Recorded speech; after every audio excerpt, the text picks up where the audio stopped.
Hey guys, my name is Joe. This is the MX Sim Insider episode for the week ending December 2nd.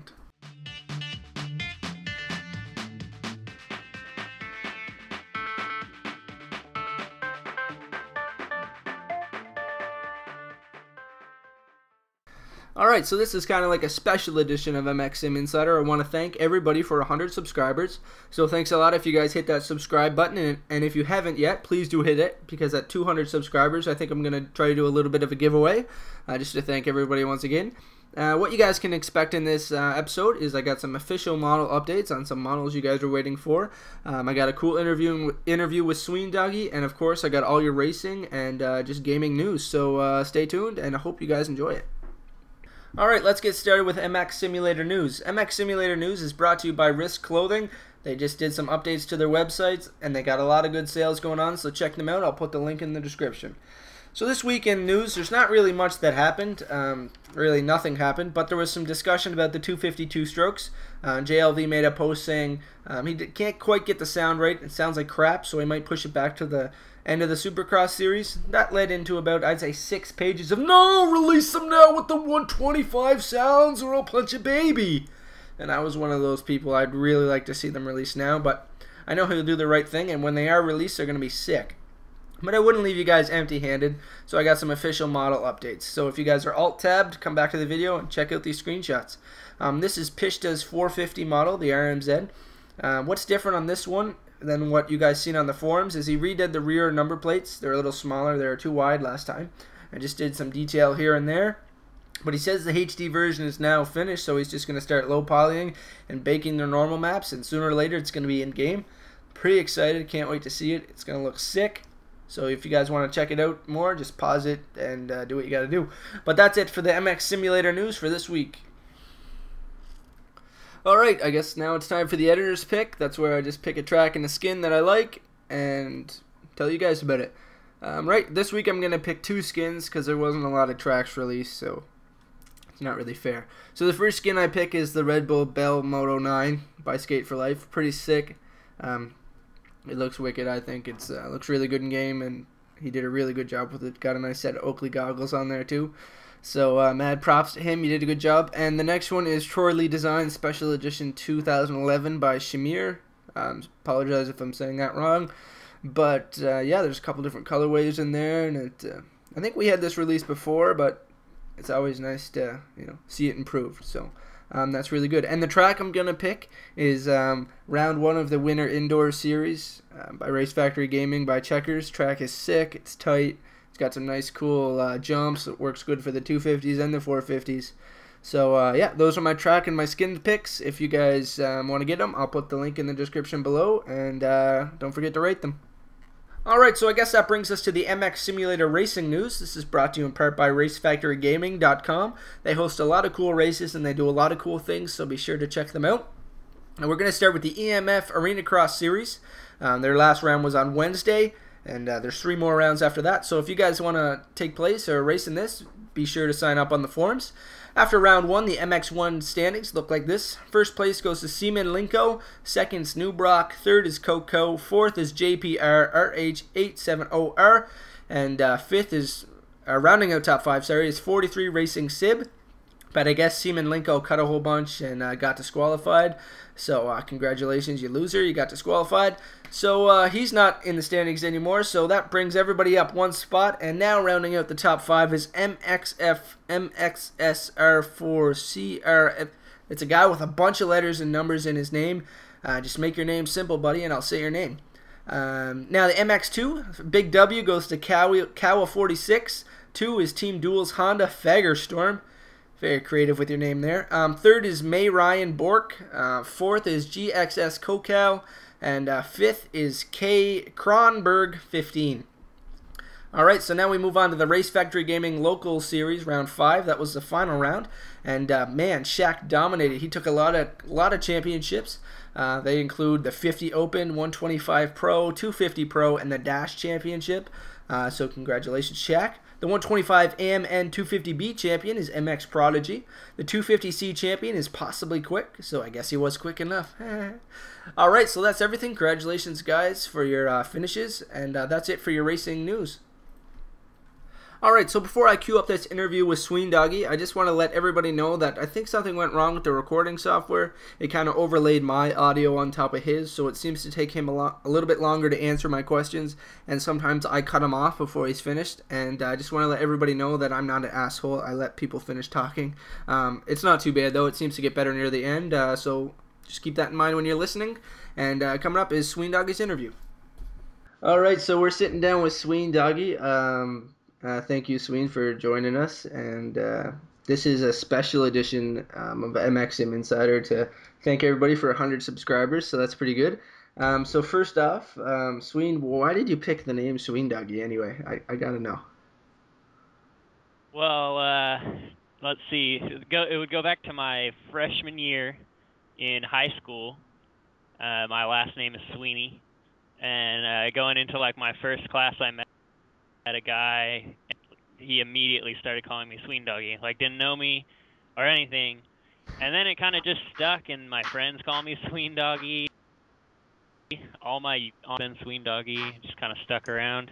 Yeah, no, Catchy. I like it. I was never very good, as you guys know. My username is just my name, so never very good. So where are you from? Uh, Based out of California. I live in Sacramento at the time. No, where are you from now, though? Like, are you still from California? Oh, okay. Yeah. I live in Oh, okay. Sacramento right now. I'm from, grew up just an hour south of Sacramento in a small town named Manteca. Cool. So But do you ride in real yeah, life? yeah. When I can afford it, college kind of cutting back my riding time. But yeah, I have a '06 CRF 250. Ride it, race it, ride trails whenever I Oh, that's can. Maybe a couple times a sorry. month. And do you like street bikes or no street bikes? I No, I've never had a street They're bike. pretty good, but I don't know. I always have a problem because I have a street bike, but I like racing and going fast and hitting jumps, but I Yeah, can't really hit actually, jumps on a street bike. uh, Well, you can. It just ends up really bad. we went trail riding not long ago, and we went down this pretty gnarly trail, like out in the forest, and like it was long, and we were all getting tired. My friend's bike was falling apart, and we were just like, screw this. So we just hooked up with the highway and rode the highway back to where we Yeah. pitted out of. And we were probably on the highway for 15 minutes or so, just like jamming at whatever maxed out my bike is, 15, and it No, made boring it pretty does. quick.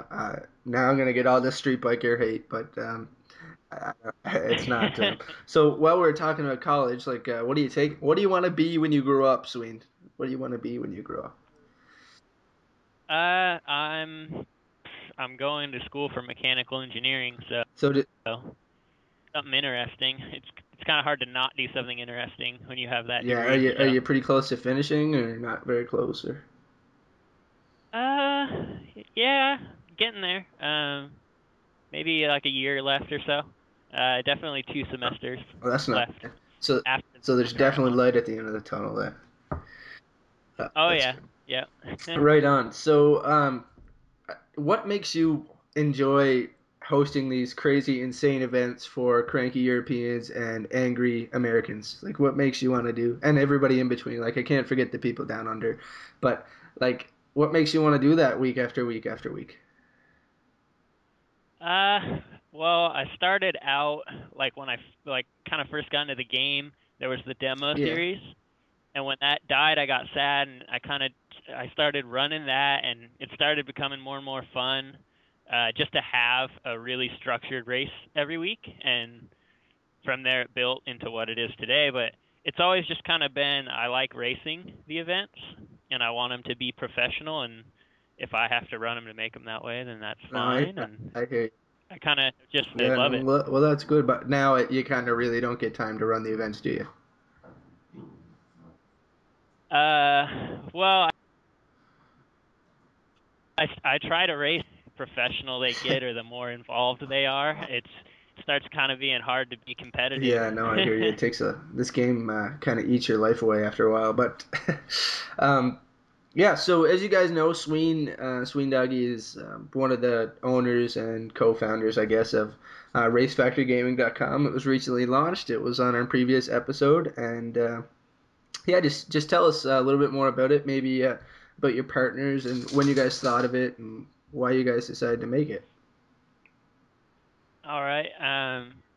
Yeah, the quick story, or it might not be that quick, but the story of Race Factory was basically after right around when Nationals ended. I kind of was throwing the idea around with Wheels, my partner in crime, about how just starting up maybe a free, like, really low whatever on the totem pole website, just a quick thing where signups could be more organized. Because before I would go through maybe 10 No, pages I of know it's uh, signups on the yeah, forums and you and always just get like write them and you always get the down and people that like store them. don't follow the format, like they don't understand just to put your UID Uh, name, number, and class. I mean, anyway.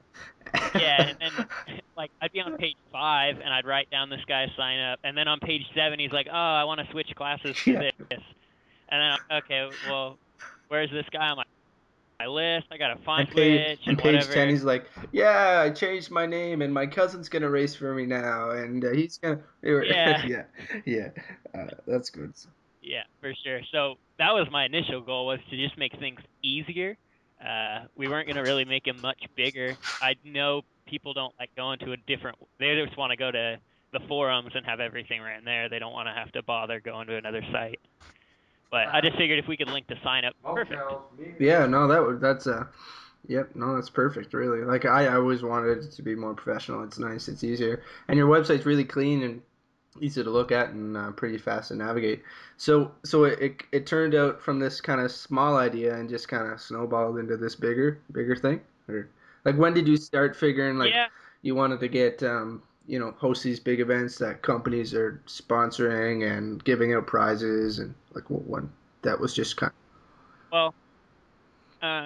Well, then it was like right after that, Wheels got pretty excited and just basically built kind of a mock-up website, and things just went really fast from there. I mean, we were working on it for a few months before we actually launched. I got in place, and we got Checkers on board with it. Checkers was had a lot of ideas for um, potential sponsors.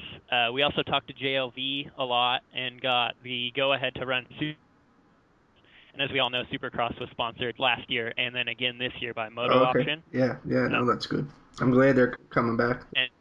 and really, yeah, and really, Moto Option were the guys that, like, I mean, they were the first ones to really sponsor the game and step up and kind of way.